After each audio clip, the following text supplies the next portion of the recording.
ये भगवान शिव जी के 10 प्रधान व्रतों की तो महिमा अद्भुत है। विशेष प्रकार से महाशिवरात्रि के दिन ऐसा नहीं कि शिवालय में जाकर ही पूजा करनी चाहिए, क्योंकि शिवालय में सब लोग ये महाशिवरात्रि के दिन ये संभव नहीं है ना। शिवालय के गर्भगृह में कितने व्यक्ति बैठ सकते हैं? 5 व्यक्ति, 10 व्यक्ति, 25, 50 व्यक्ति बैठ सकते हैं। सभी लोग महाशिवरात्रि के दिन शिवालय में बैठकर भगवान महादेव का पूजन नहीं कर सकते। इसलिए महाशिवरात्रि के दिन शिव महापर्व अंतर्गत भगवान महादेव के पार्थेश्वर महादेव की पूजा की प्रधानता दिखाई है। मिट्टी में से शिवलिंग निर्माण करें, उसका पूजन करें। बहुत दिल से कहता हूं, महाशिवरात्रि के दिन किया हुआ पार्थेश्वर महादेव का पूजन विश्व के देवी देवताओं का तो पूजन है, लेकिन अपनी सभी कामना पूर्ण करने वाले का दिन महाशिवरात्रि के दिन पार्थेश्वर महादेव की पूजा का दिन है। फिर से मैं बहुत सराहना करता हूं, इस पंचायत पूजा में मिट्टी में से बनाए हुए भगवान महादेव को रखा है, उसको पार्थेश्वर कहा गया है। इसलिए अपने हाथ से शिवलिंग निर्माण करें। 2 श्लोक मैं पकड़ कर लाया हूं शिव महापर्व ग्रंथ में से, और बहुत सारा मैंने संशोधन किया इस कथा में। मैं रोज जो कहता हूं ये बात मैं कम करूंगा, लेकिन जो कुछ नई अनसुनी महादेव के बारे में कहने का प्रयास करूंगा। और सासू और वहू का तो दृष्टांत में एक भी नहीं दूंगा, क्योंकि सासू वो कभी सुधरने वाले है ही नहीं। उसके बारे में क्यों कहे यार, वो तो घर में चलता है रोज के लिए, घर घर की कहानी। ये रिश्ता क्या कहलाता है, रोज घर में चलता है। इसलिए उसके बारे में कुछ कहने की आवश्यकता मुझे नहीं है। मैं आपको ऐसी बात कहूँगा जो आपके जीवन में कोई अर्थ रखते हो, आपके जीवन का अनर्थ दूर करे, आपके जीवन में कोई और प्रकाश पात्र है, ऐसी कुछ बात। और बहुत सुंदर बात है, थोड़ा ध्यान से सुनिए, थोड़ी गंभीरता से सुनिए। कथा ये कोई मनोरंजन नहीं है। कथा नाचना गाना ये तो एक तरफ हमारा सत्संग है, लेकिन कथा हमारी नाचने गाने में जो चली जाए तो पहले मैं भी यही करता था ने। कथा में लोगों को नचाता था, एक करताल बजती थी, लोग जोर जोर से नाचते थे, नृत्य करते थे, लेकिन थोड़ी सी गंभीरता तो होनी चाहिए कथा के प्रति। इसलिए बहुत ध्यान से, जैसे कोई प्रयाग तीर्थ में ऋषि कथा श्रवण कर रहा है, ऐसी कथा श्रवण करें आप। चारों वेदों में लिंगार्चन से बढ़कर कोई पुण्य नहीं है, समझ लिया? चारों वेदों में लिंगार्चन, भगवान महादेव की शिवलिंग की पूजा से बढ़कर कोई पुण्य नहीं है। और सभी शास्त्रों का भी यही निर्णय है, ये मेरा निर्णय नहीं है। बात आपको याद रखनी है। ये भगवान व्यास जी ने कही है और शिव महापुराण में से मैं लेकर आया हूं। इसलिए आप पुण्य अर्जित करना चाहते हैं तो हमारे चारों वेदों में यही बात कही है, लिंगार्चन कर, लिंगार्चन कर। अरे लिंगार्चन की क्या बात करो, बहुत लोग तो शिव जी से भजन से वंचित रह गए, शिव की पूजा से वंचित रह गए, कभी शिवालय नहीं जाते, दुर्भागी लोग। हमारे सौराष्ट्र में तो, हमारे मतलब आपड़ा बधानु, हमारे सौराष्ट्र में तो बहुत ऐसे गांव है, अभी भी है, शिवालय से आगे निकलते हैं ना तो ऐसा घूमट निकाल कर निकलते हैं, दुर्भागी लोग। सबसे बड़ा भाग्यवान कौन है पता? सबसे बड़ा भाग्यवान, सबसे बड़ा महाभाग्यवान वो है जिनके हृदय में महादेव की छवि है, जिनके हृदय में भगवान महादेव की स्थापना हुई, जिनके हृदय में शिव स्थापित हो गया, वो सबसे बड़ा भाग्यवान है। उससे बड़ा भाग्यवान कोई नहीं है। इसे मैं श्लोकात्मक इसलिए बात बता रहा हूँ कि आपको ऐसा न लगे कि ये बात काल्पनिक है।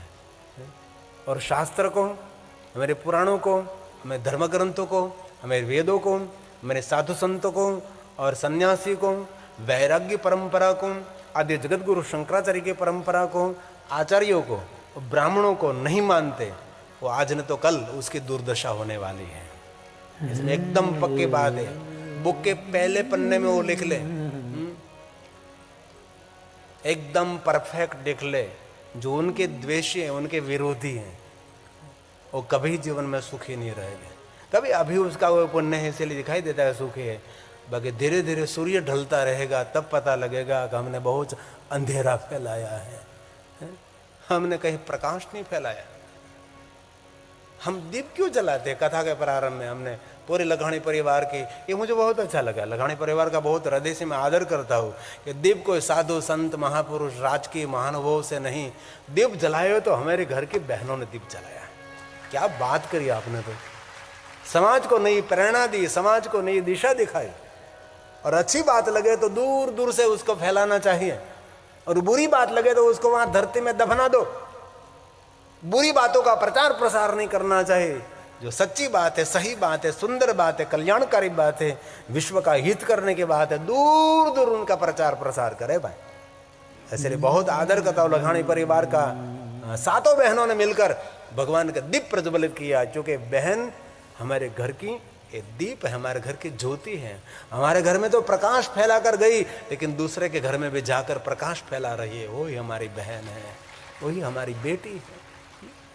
इसलिए भगवान व्यास जी ने ये गाया है,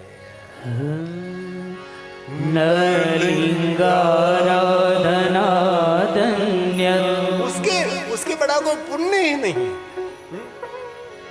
लिंगाराधन, लिंगार्चन से बड़ा कोई पुण्य नहीं है। ये भगवान व्यास का वचन है। और ये श्लोक आपकी समझ में आए तो बहुत मैं प्रणाम करता हूं, लेकिन कुछ समझ में ना आए, लेकिन ये शब्द भगवान ने गाए, इसलिए मैं गाता हूं।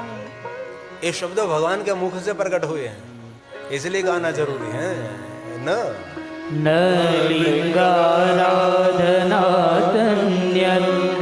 पुण्यं वेद चतुष्टये। चार वेद में लिखा, पुराणों में लिखा, क्या लिखा? लिंगार्चन से बड़ा कोई पुण्य नहीं है। घर में भी शिवलिंग रख सकते हैं ना, उसको चलित शिवलिंग कहा जाता है। घर में महादेव के लिंग पूजा रखने जा रहे, शिवलिंग साथ में रखना चाहिए।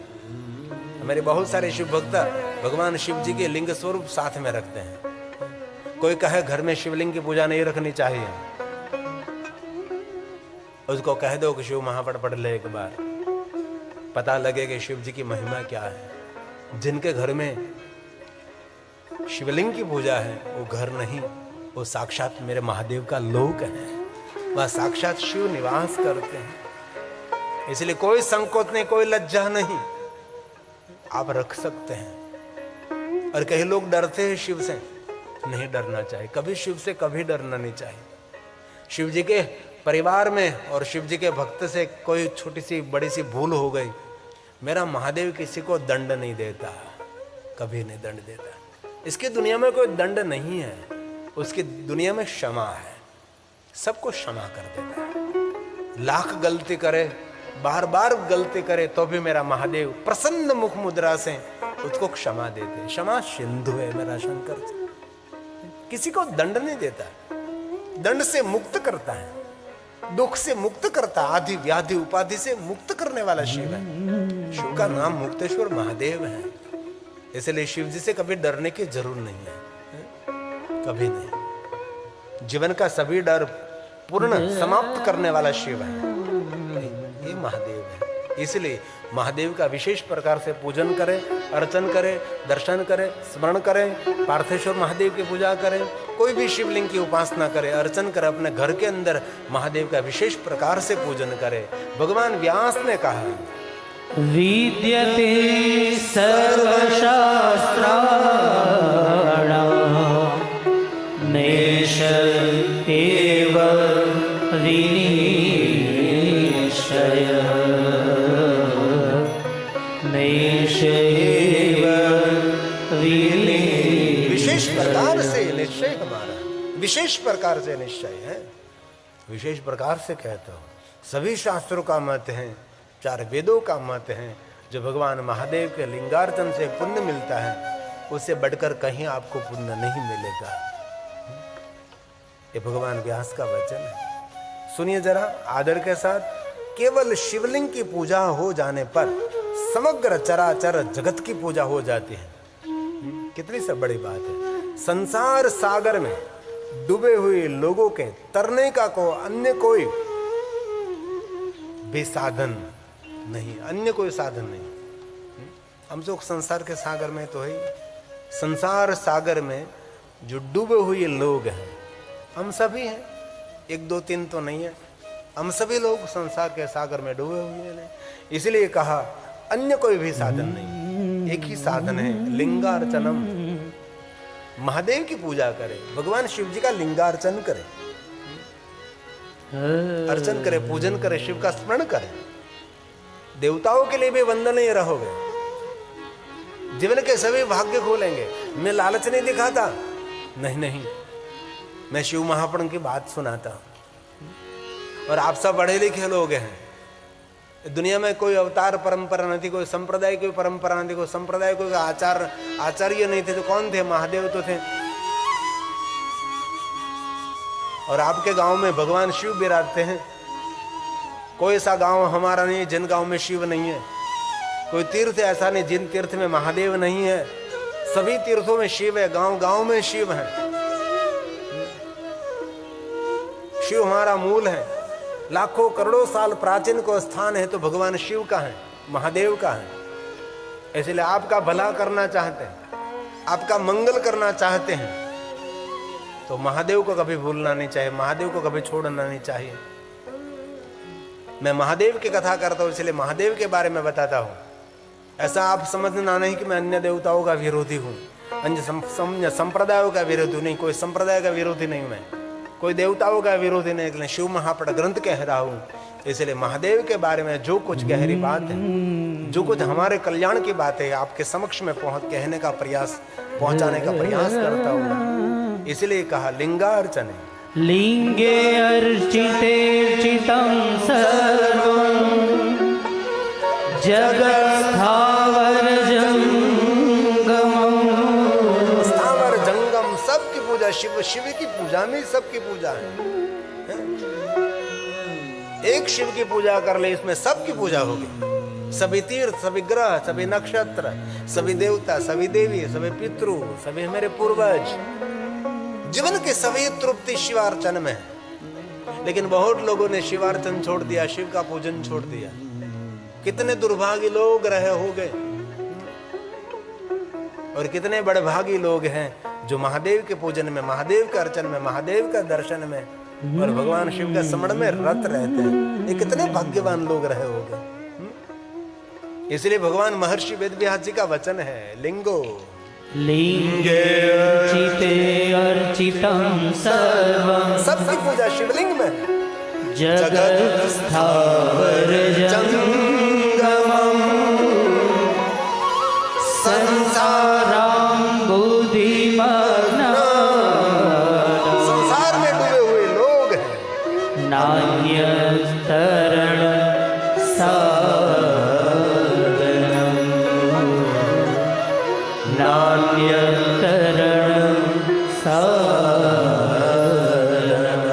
अन्य कोई बहुत सागर तरने का साधन नहीं है। एक ही साधन है, भगवान महादेव की पूजा करे, महादेव का अर्चन करे, महादेव का दर्शन करे, शिव का स्मरण करे आप। और विशेष प्रकार से दिन चल रहे हैं, ये महाशिवरात्रि के दिन है। अभी धीरे धीरे महाशिवरात्रि आएगी और महाशिवरात्रि से पहले हम भगवान महादेव का पूजन करेंगे। पवित्र श्रावण मास तो महादेव के बारे में कहा है, माक्षर मास भी महादेव की पूजा अर्चन के लिए कहा, भादो मास भी महादेव की पूजा अर्चन के लिए कहा, और हर सोमवार महादेव की पूजा अर्चन के लिए कहा। लेकिन और भी महादेव की पूजा के लिए बहुत सारी महिमा है। मैं आपको गंभीरता के साथ कहूँगा, हंसा हंसी नाचना गाना वो तो बहुत जरूरी है, लेकिन बहुत लोग ऐसा मानते हैं कथा में नाचना गाना चला, बहुत सारा नृत्य किया तो कहते हैं बहुत मजा आया, कथा में बहुत मजा आया। नहीं, नई बात कुछ लेकर जाओ, नई बात को सुन कर जाओ, और महादेव के बारे में कुछ ऐसी बात लेकर जाओ कि आपके लिए कोई श्रेष्ठ बात बने। बाकी तो नाचना गाना नचाना जरूर, हम कथा विराम के समय डाक डमरू करेंगे, थोड़ा सा नृत्य करेंगे, नाचेंगे जरूर, लेकिन ये शिव महापुराण वांचेंगे, नाचेंगे तो शुरू, नृत्य करेंगे, लेकिन थोड़ा सा शब्दों का भी नृत्य कर लेंगे हम। और सुंदर महाशिवरात्रि निमित्त महिमा है। कुटिल रुद्र संहिता का 28वां अध्याय है, इनमें से थोड़ा मैंने बात उठाई है, गंभीरता से थोड़े समय तक आप सुने। फिर से मैं कथा में सुंदर सुंदर प्रवेश करता हूँ। शिव महापड़ ग्रंथ में कहा, ऋषियों ने कहा प्रयाग तीर्थ में, धर्म क्षेत्र महाक्षेत्र गंगा कालिंदी संग में प्रयागे परम पुण्य ब्रह्म लोकस्य वर्तमने। हे तात आप धन्य है, कृत्य हैं, आपका जीवन सफल है, आप हमें शिव जी की कथा सुना रहे हैं। प्रयाग तीर्थ में जो महादेव की कथा श्रवण कर रहे हैं, सभी ऋषि सूत पुराणे को कहते, क्या कहते हैं? आप धन्य हैं, क्योंकि महादेव की कथा आप सुनाते हैं, आप कृत्य हैं, आप महादेव के भक्त हैं, आपका जीवन सफल है। क्यों? आप भगवान महादेव की कथा हम सभी को सुना रहे हैं। आप महेश्वर को समर्पित है, आप शिव जी को समर्पित हैं। महेश्वर कथा शुभाम, जो मनुष्य मात्र का शुभ और मंगल करने वाली कथा है, ये आप सुना रहे हैं। इसलिए बहुत आदर के साथ आप सबको मैं कहता हूं, गंभीरता से कथा श्रवण करें। नाचने गाने का भाव तो कम रखेंगे, और ऐसे हंसा हंसी के रुमुज भरे भरे दृष्टांत जरूर कथा में देना चाहिए, दृष्टांत कुशलो वक्ता। लेकिन ये पुराण की बात तो मुझे कहनी चाहिए ना, जो आपके कल्याण की है, आपके हित के है, आपको सुख देने वाली है, आपको शांति देने वाले हैं, और कहूँ बात आपके भाग्य को खोलने वाली बात है, और परमात्मा शिव जी के लोक खोलने वाली बात, ये बात हृदय को स्पर्श करने वाली बात है। इसलिए एक एक श्लोक भगवान शिव को मैं समर्पित कर रहा हूं। कथा का अर्थ होना चाहिए, धन्योसी धन्योसी कृतकृत्योसी। धन्य है जो महादेव का भक्त है, धन्य है जो भगवान शिव जी की कथा का श्रवण करते हैं, उसका जीवन सफल है। जीवितम सफलम तव, आपका जीवन सफल है, आपका जीवन धन्य है। यश्रावयसि नस्ता महेश्वर कथा शुभा। किसकी कथा? महेश्वर कथा शुभा। जो महेश्वर की कथा है, जो महादेव की कथा है, मनुष्य मात्र का शुभ और मंगल और कल्याण करने वाली कथा है, हर व्यक्ति को सुख और शांति और संपत्ति संतति सुमति देने वाली भगवान महादेव की कथा है, जो सुनाते हैं धन्य है आप। और कहा, हे सूत, यद्यपि मैंने बहुत से ऋषियों से मुख से कथा श्रवण की, अभी भी शिव जी के बारे में संदेह छूट नहीं रहा है। महादेव के बारे में जो हमारी गलत फहमी है, महादेव के बारे में बहुत कुछ संदेह है। बहुत महापुरुष महत ऋषियों के साथ हमने महादेव की कथा सुनी, लेकिन तो भी अभी संदेह छूट नहीं रहा है। बहुत सारा संशय हमारे मन में है। इस संदेह को दूर करें। ऐ सुत पुराण जी, हम कथा सुनते सुनते अभी तृप्त नहीं हुए हैं, और तृप्त होना भी नहीं चाहिए। और ये सुत पुराण से ये बात हम आपको पूछना चाहते हैं, किस व्रत को करने से शिव जी प्रसन्न होकर उत्तम सुख देने वाला वरदान देते हैं? कैसे शिव कृत्य करने से भगवान शिव जी हम सबको कुशल रखते हैं? सभी महात्माओं ने पूछा है, कैसे व्रत करने से, कैसे शिव जी का पूजन अर्चन करने से, कैसे भगवान शिव जी का स्मरण करने से, कैसे शिव जी के बहुत सारे कृत्य मतलब शिव की पूजा कैसे अर्चन करने से हमारे जीवन में सुख होगा, हमारे जीवन में शुभ होगा, हमारे जीवन में मंगल कैसे हो सकता है? कैसे व्रत करें हम? और बहुत लोगों को पता ही नहीं, बस इतना ही पता है कि सोमवार के दिन शिव जी का व्रत करना चाहिए। 16 सोमवार, साकरिया सोमवार, भाकरिया सोमवार, मूंगा सोमवार, उभा सोमवार, आड़ा तो रोज था जो है। ऐसी थोड़ी सी आपके पास शंकर भगवान की माहिती है, सोमवार की माहिती, त्रयोदशी की माहिती और महाशिवरात्रि की। और क्या आपके पास है? बहुत लोगों के पास नहीं है, मेरे पास भी नहीं थी। ये तो मैंने शिव महापण आचार्यों के चरणों में बैठकर मैंने पढ़ा। मैं लगातार मैं हरिद्वार अवधूत मंडल आश्रम में रहा। मेरी पढ़ाई अवधूत मंडल आश्रम में हुई। जो मेरे शलड़िया कालो भाई मेरे गांव के हैं, उसने देखा है। वह हमारे सत्यदेव जी महामंडलेश्वर थे, उसके उत्तराधिकारी हमारे में सत्य महामंडलेश्वर संतोषानंद जी महाराज हैं। बहुत समय तक 5 साल से ज़्यादा मैं इस आश्रम में रहा हूँ।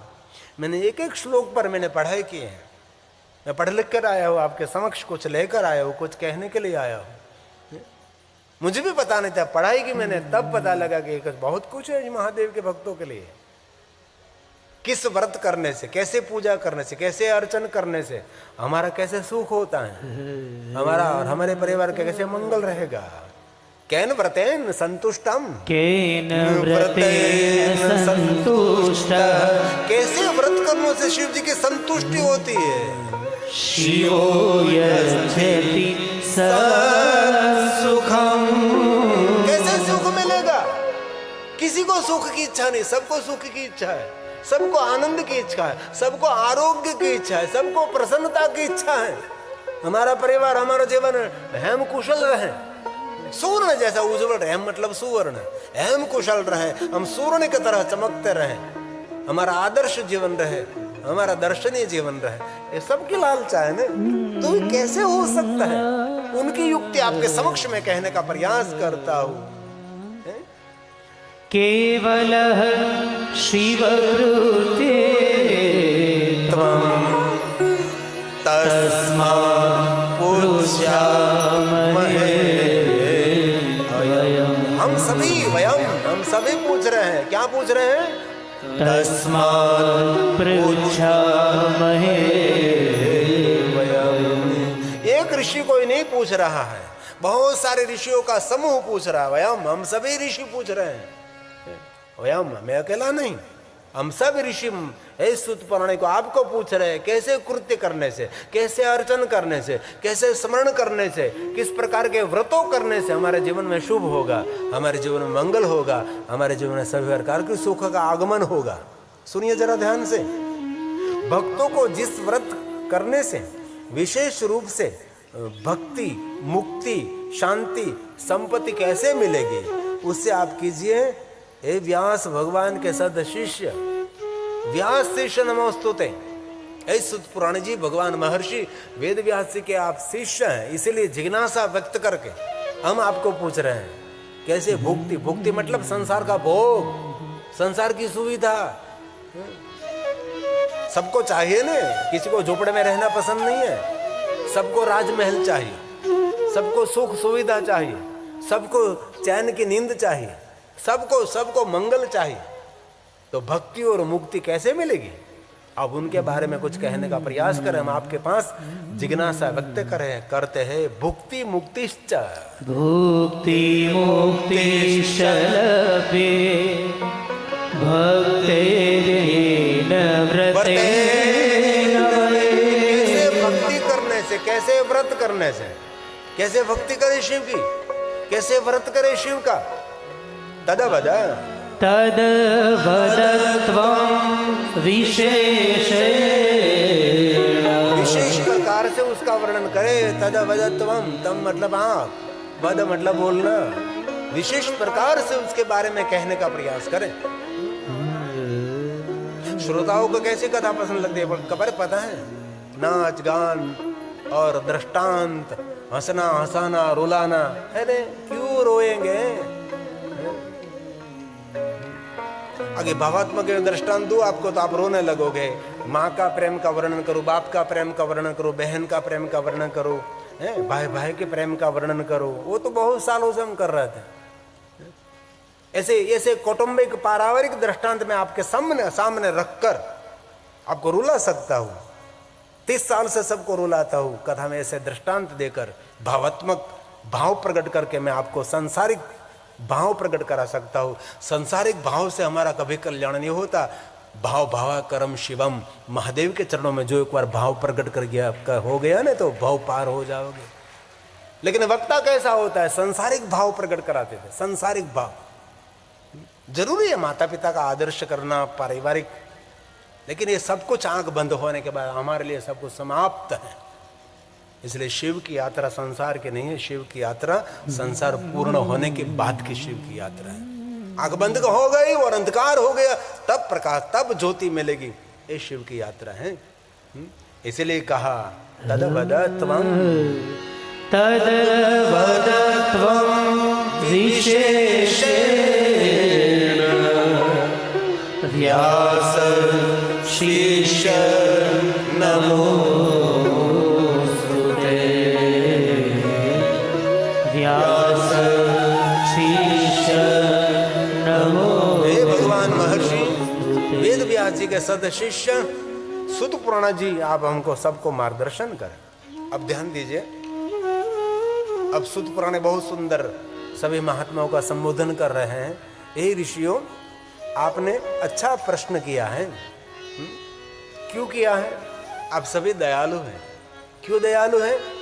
लोक हित के लिए मुझे प्रश्न कर रहे हैं, जगत हित के लिए, सबको सुख मिले, इसलिए आप सभी मुझे ऐसे प्रश्न कर रहे हैं। शिव जी के चरण कमलों में मैं ध्यान करते हुए मैं आप सब के लिए जो प्रश्न है, जगत के सुख के लिए, जगत के मंगल के लिए, जगत के कल्याण के लिए जो कुछ है, मैं मेरे सद्गुरु भगवान व्यास जी ने जो बताया वो सब कुछ मैं कहने का प्रयास करूंगा। किसके लिए? सबके सुख के लिए। और सूत पुराण कहते हैं शिव जी के चरण कमलों का ध्यान करते हुए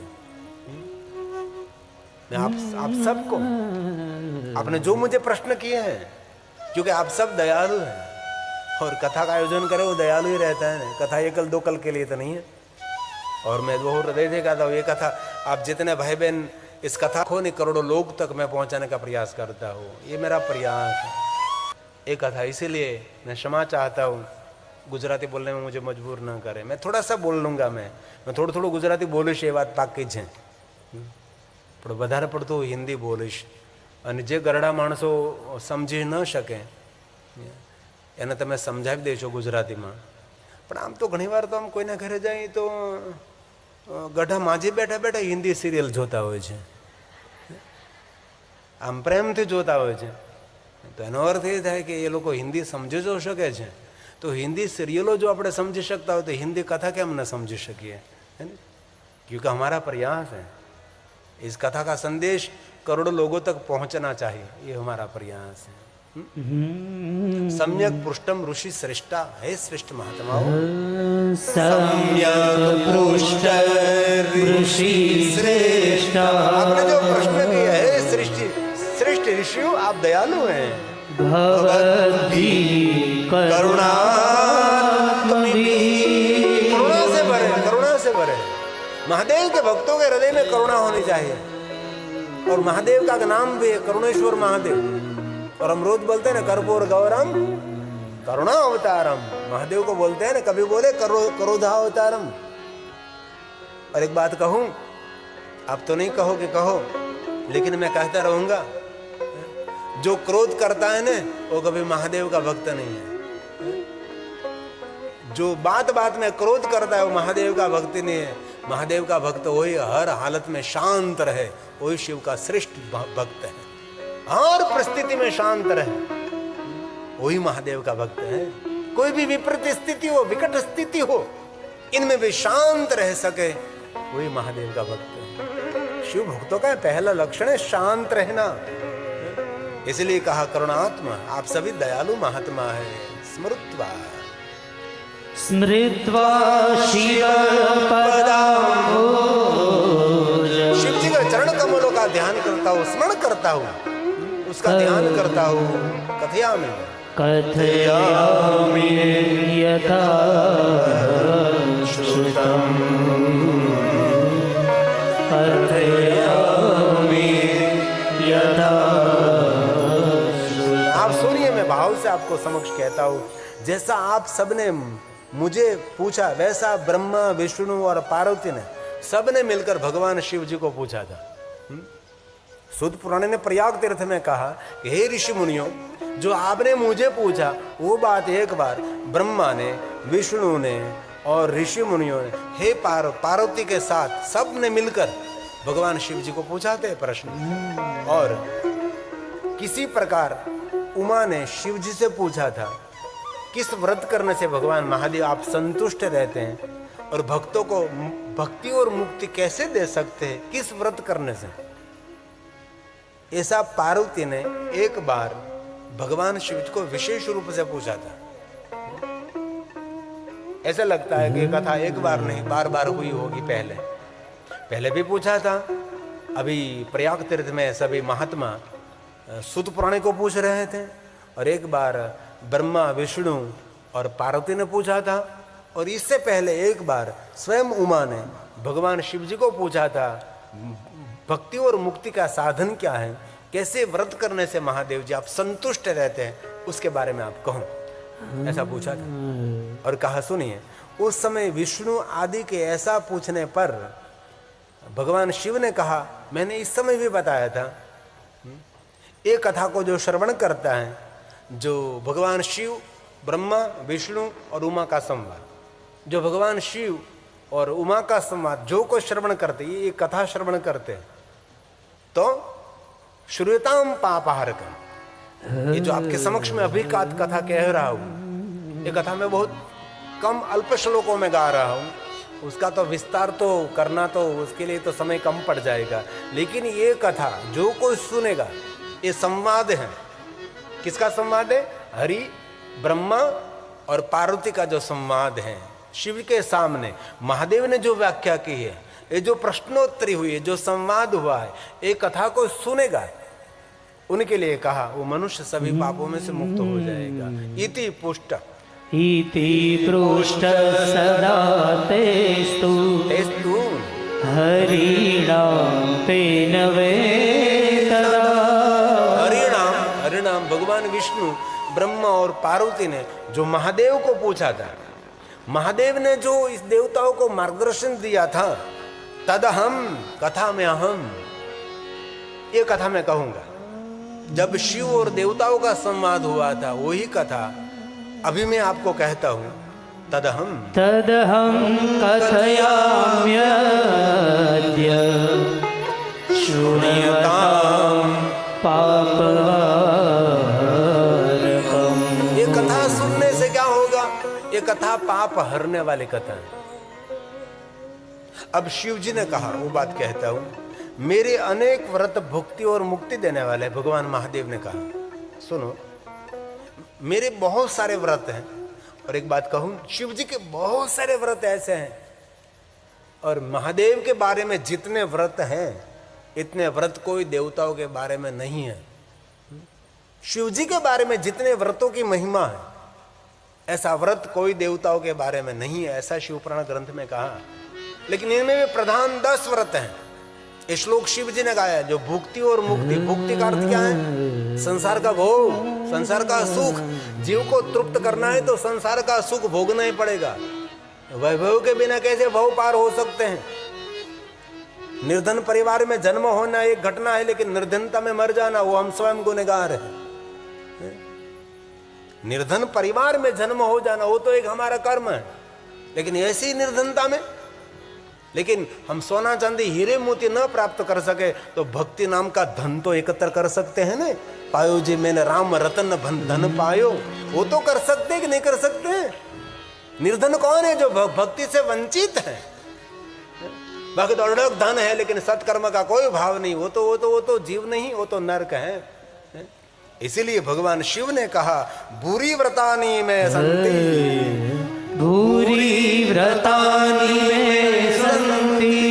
जिन व्रतों से मुझे संतुष्टि रहती है और मैं भुक्ति और मुक्ति उनको देता हूँ। भुक्ति मुक्ति प्रदानि च। भुक्ति और मुक्ति देने वाले में व्रत को महिमा कहता है, जो मुख्यानि है। मुख्यानि तत्र ज्ञेयानि दश संख्यानि दश संख्यानि बहुत सारा श्लोक में छोड़ देता हूँ। क्यों छोड़ देता हूँ? क्योंकि आपका समय न निकले, इसलिए ये शिव जी ने गाया, इसलिए आपके समक्ष गाया, जो महादेव की वाणी है। और बहुत दिल से कहता हूँ, 9 दिन हृदय से कथा सुनो। 9 दिन के बाद आपकी दुनिया कुछ अलग होगी, मैं हृदय से आपको कह सकता हूँ। लेकिन भाव से सुननी चाहिए, हृदय से, भक्ति से सुननी चाहिए, शर्म से नहीं, धर्म से सुननी चाहिए। और मैं आपको अभी दृष्टांत देकर बहला सकता हूं, रुला सकता हूं, नचा सकता हूं, क्योंकि आप मुझे 30 साल से सुन रहे हैं। मैंने यही किया, कौन हलावे लिंबड़ी, कौन हलावे पीपड़े, यही मैंने किया है। यही मैंने भावात्मक संसार की बातें आपको सुनाई। अब कब तक मैं संसार की बातें आपको सुनाता रहूंगा? और तो महादेव ने कहा वो तो संदेश पहुंचाने का प्रयास करूं। इसलिए भगवान स्वयं शिव ने गाया है, जो मुख्य ने 10 व्रत है। वेदों में पारंगत जाम्बाल ऋषि हुए। जाम्बाल ऋषियों का बहुत, ये जो मंत्र है ना वो भी जाम्बाल, अग्निरित भस्म, आयुरित भस्म, जल में भस्म, जाम्बाल आदि मुनियों ने जो 10 शैव व्रतों की महिमा गाई, विधि पूर्वक ये व्रत में कहने का प्रयास करता हूं। जो शिव जी को, जो जिनको शिव को मिलना है उनके बारे में, जिनको संसार में मिलना है तो मिलो, बाजार में घूमो फिरो, मॉल में जाओ, मंदिर में कभी नहीं जाना। जिनको शिव की यात्रा करनी है, जिनको अपने जीवन की मंगलमय यात्रा करनी है, उनके लिए बहुत सारे शिव जी के व्रत हैं। इनमें जो प्रधान 10 व्रत हैं उनके बारे में कहता हूं। भगवान महादेव ने जो विष्णु को कहा, हे विष्णु, प्रत्येक अष्टमी को यत्न से रात्रि में भोजन करना चाहिए, पूरे दिन निराहार रहना चाहिए। कोई भी अष्टमी हो, शुक्ल पक्ष की अष्टमी हो या कृष्ण पक्ष की अष्टमी हो, एकादशी तो सारी दुनिया करती है, त्रयोदशी तो शिव कथा होने के बाद शुरू हुई भाई। हमारे ब्राह्मण, हमारे आचार्य लोग त्रयोदशी का व्रत करते थे, लेकिन सामान्य जन को तो पता ही नहीं था कि त्रयोदशी क्या है। 30 साल की गर्जना करते करते लोग त्रयोदशी का व्रत करने लगे। एकादशी का तो बहुत प्रचार प्रसार हुआ। एक बात कहूं, 1000 एकादशी का व्रत करो और एक अष्टमी का व्रत करो, ये 1000 एकादशी के बराबर एक शिव जी की अष्टमी है। चाहे शुक्ल पक्ष की अष्टमी हो या कृष्ण पक्ष की अष्टमी हो, पूरे दिन निराहार रहना है। संध्या समय भगवान शिव के दर्शन करने के बाद आप भोजन कर सकते हैं। कितनी सुंदर बात है। विशेष करके कृष्णाष्टमी के दिन उपवास करना चाहिए। शुक्ल पक्ष की अष्टमी है, उस दिन पूरे दिन निराहार रहो और शाम के समय भगवान शिव का दर्शन अर्चन करने के बाद आप भोजन कर सकते हैं। लेकिन कृष्ण अष्टमी, कृष्ण पक्ष के अंधर यानी 8, उस दिन उपवास करें। ये व्रत है, ये व्रत 12 साल का भी हो सकता है और 12 महीनों का भी हो सकता है। जिनको अपना मंगल करना है उनके लिए, जिनको कुछ करना ही नहीं, खा पी कर मर जाना है। और बहुत हृदय से एक बात कहना चाहता हूँ, क्यारेक घमंड आवे ने, घણા લોકોને જ્ઞાનનું ઘમંડ હોય, વિદ્યાનું ઘમંડ હોય, ધનનું ઘમંડ હોય, પદ પદવીનું ઘમંડ હોય, बहुत ઘમંડ આવે ત્યારે એક શમશાનમાં આંટો મારી આવવાનો। મોટા મોટા વિદ્યાધરો, મોટા મોટા જ્ઞાનીઓ, મોટા મોટા ધનપતિઓ રાખ થઈને પડ્યા છે। एक सीधी बात है और कुछ होने वाला नहीं है। मैं डराते नहीं हूं, मैं जगाने का काम करता हूं, इसलिए आपके लिए कुछ करो। और आप सभी के मार्ग में कोई आए तो उसको शिव जी का मार्ग दिखाओ। एक व्यक्ति को शिव मार्ग दिखाने से एक यज्ञ नहीं, करोड़ों यज्ञ नहीं, करोड़ों करोड़ों शिवालय निर्माण करने का पुण्य मिलता है। एक को जीवात्मा को शिव की ओर यात्रा कराओ। ये भगवान शिव ने कहा, हे विष्णु, प्रत्येक अष्टमी, ये महादेव ने गाया श्लोक, एकादश्यां सीतायां तो, भगवान महादेव ने गाया है, प्रत्येक अष्टमियां प्रयत्ने, प्रत्यष्टम्या प्रयत्नेन, हर अष्टमी शिव जी की हैं। सिर्फ सोमवार तो है ही। अरे शिव महापुराण में देखें तो सोमवार शिव जी का नहीं है। बोलो हूं क्या वो तुम्हारे?